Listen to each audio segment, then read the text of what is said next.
मेरे पापा को कत्ल कर दिया गया। तो अम्मी हमें गांव से शहर ले आई। मैं 9th क्लास में थी जब अम्मी को हार्ट अटैक आ गया। तो अम्मी को फिक्र होने लगी कि मेरी अम्मी के बाद मेरा क्या होगा।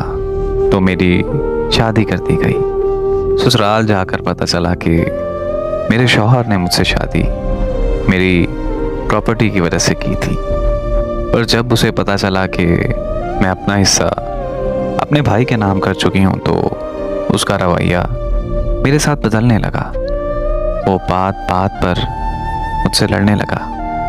मेरी अम्मी के बारे में मेरे ससुराल वाले बहुत ही गंदे अल्फाज यूज़ करने लगे।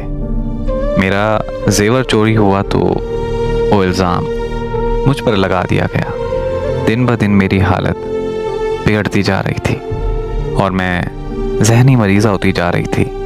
मैं अपनी चीज़ें भूलने लगी थी और पागलों की तरह एक ही बात को बार बार दोहराती रहती थी। सब मुझे पागल कहने लगे। अम्मी लोग भी मुझे पागल समझने लगे। एक दिन अम्मी से मेरी हालत देखी ना गई तो मेरी अम्मी मुझे डॉक्टर के पास ले गई। वहाँ पता चला कि मैं बहुत अरसे से बहुत ज़्यादा मिकदार में नशा लेती हूँ, जो दिन ब दिन मेरे दिमाग पर असर कर रहा है। फिर पता चला कि मेरे ससुराल वाले मेरे खाने में मुझे नींद की गोलियाँ मिला कर देते हैं। मेरी अम्मी मुझे घर ले आई और अदालत में मेरी तलाक हो गई।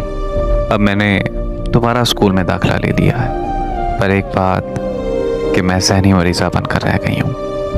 मैं अभी भी चीज़ें भूल जाती हूँ, बस वो गुजरा हुआ पूरा वक्त नहीं भूल पाती जिसने आज मेरी ये हालत कर दी।